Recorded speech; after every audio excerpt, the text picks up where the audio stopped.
want to talk about, or if you're very interested in gay marriage, well, Fox News or CNN or MSNBC, they only devote, maybe 1% of their content to that topic. If you're interested in gun control, or in a specific type of gun, 9mm pistol or whatever, if that's what your interest is, the mainstream media networks, they're so broad that they can only devote, a few seconds to such topics, whereas podcasting allows you to really delve and get deeper into these topics and these issues. Can you talk a little bit about podcasting creating success for businesses, which I've seen a lot of, where you can build an incredible amount of value to your business by adding a podcast, because then you're adding the elements of other social media. For example, I know my podcast goes out on YouTube, so then I just created a whole new search engine of people that are looking to find information about, right? But there's a lot of connectivity by having a podcast, not only for your business but for other social media. Well, you bring up a good point about YouTube, and in my book Podcastnomics, there's an entire chapter on it's essentially a cheat sheet on marketing your podcast. You want to get your podcast available everywhere, as many places as possible.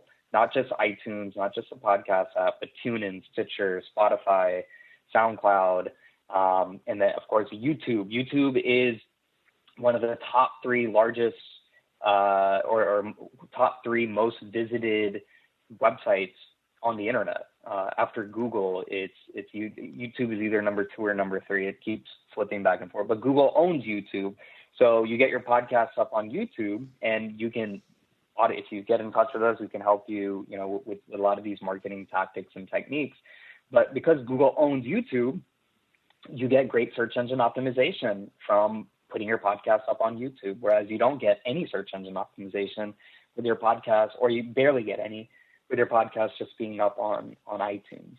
So the book Podcastnomics walks people through podcast marketing, really getting it out there, growing an audience, capturing leads, capturing names, monetization. We go through all of that, and I just can't stress enough and support podcasting. I mean, it's not just changed my life and changed my business and my outlook on media and content consummation, but I think it's something that business owners should look more into doing, starting their own podcast. And if they're not comfortable doing that, well, you can still be involved in podcasts, whether it's listening to them or being a guest on other podcasts, just like how I'm a guest on your podcast. Yeah. The quality of the podcasting audience is so high. These are ultra qualified individuals. It takes a certain individual to listen to a podcast. What I mean by that is the people who listen to podcasts are probably people who own a smartphone, an Android or an iPhone.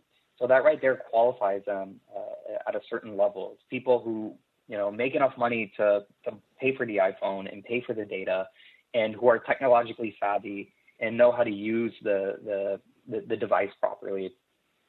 That right there. Whereas if you're watching Fox News, CNN, they have no idea who's watching them. It could be someone, at a doctor's office. It could be someone in an office.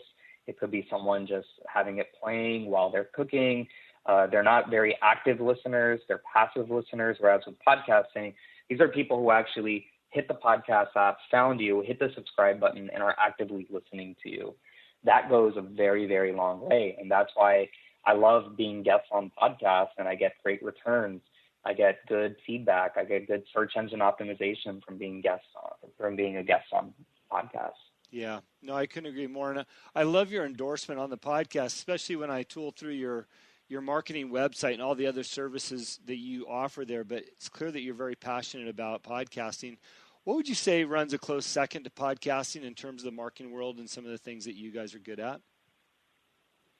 Well, email marketing is still king. I still really, really believe in email marketing, and I see the results. You have to find a way to grab leads, to grab names, collect information, and then you have to converse. You have to massage, develop relationships with those individuals, and then do a soft sell and a hard sell. Email marketing is the easiest way to do that. And it's not just in business, but in general. Email marketing gives you email gives you a platform to reach out to unlimited numbers of people with the click of a button. Previously, you had to hire call centers, cold callers, and they would call people one by one. But now it's email, email, email. Resource-wise, it's just way better. You can see exactly who's opened the emails, who's spending time reading the emails, how many times they've opened it. There's a lot of analytics that backs it up.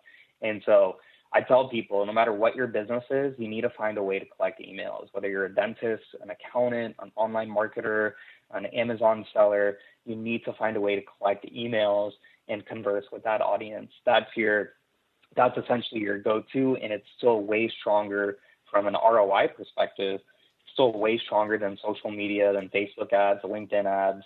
It's just a very, very strong tool, and I highly recommend it. In my book, 50 Shades of Marketing, the first couple of chapters are dedicated to direct marketing, direct response marketing, and email marketing. I think like the first 3 or 4 chapters are dedicated to those, because those are what I think the most important principles of modern day 21st century marketing. Yeah, no, I couldn't agree with you more. I think somebody that does a really good job at email marketing is the brand named Patagonia. And what I like about them is that it's non-intrusive, it's informative, and it's really a soft sell. I'm a big believer in building a relationship with your people, that you have their email addresses and you're reaching out to them, is adding value to them. And what Patagonia does, matter of fact, I got it yesterday, is they sent over a food recipe, kind of camp style, because they're all about the outdoors. But, you open up the recipe, then all of a sudden you see some great visuals, and it's like, wow, I hadn't seen that jacket before. So then you find yourself on their website looking for a new jacket. But it was a very subtle approach from them, and I do appreciate that. And I don't know what's in your book, but I would assume that you probably walked down that road a little bit about building relationships with people first. Yeah, absolutely. You're absolutely right. You can't, what does not work is just going on the internet, finding some email list and adding it to your email list and start reaching out to people. They're not going to know who you are. They're going to complain. It has to be organic. It can't be forced. It has to be organic. And in my case, my books serve as a great lead generator, because in my books, I tell people, hey, here's my website. Go on my website to get on my free email list. I send out good tidbits. So people go to my website and they subscribe themselves. So my list, I would say, is quite strong. It's organic, and I recommend that more people do the same thing when they're email marketing as well. But I love email marketing. It just works, and I've seen it firsthand. I've seen tens of millions of dollars made off email marketing. My company's constantly focusing on email marketing, whether it's lead generation or putting people through a sales funnel, sales conversion, direct response marketing. Email marketing is really the key there. Well, I appreciate you sharing some of your insights. Again, when I look at my listeners and saying yes to opportunities that come in their lives, and we also have a lot of business leaders that listen to the show, and I think what you're offering and what you do and what your books offer is of tremendous value to people that are either searching or they've said yes and now it's time to get started. And that's what I saw when you reached out to me and I looked through some of your stuff. I thought, gosh, this would be great for somebody that's listening to the show. They said yes to an opportunity. Now it's time to get started. And here you just offered 4 great pieces of resource, now 5, meaning your books, and a great offer for somebody to sign up and reach out to you. And you kindly offered a book for them. So I really appreciate the time and effort. Any last thoughts on what you do, or any tidbits for our listeners that are getting started in their own businesses? Well, I say this pretty often because people come to me and they're like, oh, I want to work at home like you. I want to make money, sitting in front of my computer in my pajamas. And a lot of hard work is required. A lot of expertise is required. So my recommendation to people, whether it's writing a book or starting a business or starting a podcast, do it on the side. Don't quit your full-time job. No matter how much you hate it, you need that income. You need that safety net. Do it on the side. Suck it up. When you come home at night, on weekends, work on the other stuff. That's what I would absolutely recommend. That's how I got started on the side. And then my side things became bigger and bigger and bigger. And when I took over full time, they're now full time things. And yeah, I can probably, at least right now, I don't anticipate ever going back into the corporate world. You should never say never, but there might be opportunities that present themselves in the future. But within, the next couple of years, I just can't see myself going back because things are going well. Opportunities keep opening up. Business is growing. Business is doing extremely well. So I can't see myself doing that. But maybe in the future at some point, an opportunity comes along and, it just makes sense to go back and do it. But I'm now almost 6 years strong and being completely on my own. And like I said, doing essentially the same stuff, or how I mentioned it, sitting in front of my computer at home in my pajamas working. That's what I've been doing for the last 6 years. And I love it. It's the quality of life has been incredible. It's opened up a lot of free time for me. I manage my own schedule. I dictate my own schedule. And it's been awesome. But going back to what I originally said, do not quit your full-time job thinking that you too can make this happen.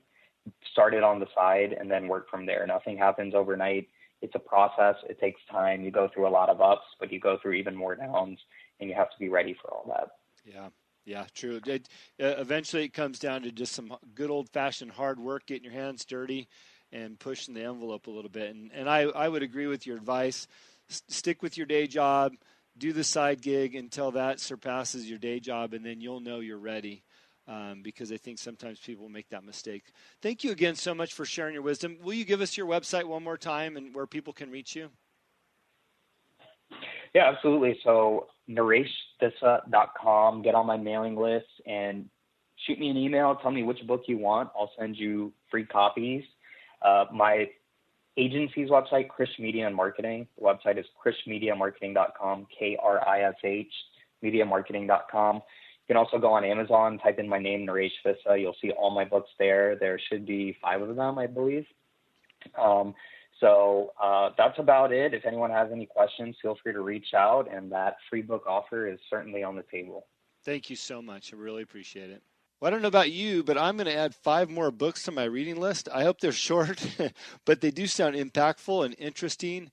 And I think what a great toolkit we just added to what we can be thinking about in terms of marketing, podcasting, social media, etc. And of course, the great offer to get a free book if you write in and subscribe. So again, I feel compelled to give you tools to work with so that when you say yes, you'll have all the tools you need to be successful. And of course, I've always opened up my doors. If you need something from me, reach out. Thank you for tuning in and listening to the show. Please share it with others. And if you like us, please comment on iTunes and all the other resources that we're using out there. You too can do a podcast, as you've heard from today's guest. If you want to get after it, I'm happy to offer some advice or some helpful tips on how to get started. And with that, every day, think about how you have more than enough, and also what you believe is what you will achieve. I'm living that every single day. Talk about sitting at home in my pajamas. Actually, I don't really own any pajamas. I'm usually in shorts and a t-shirt. So living the California lifestyle. Thanks again for listening. We look forward to delivering another show to you next week.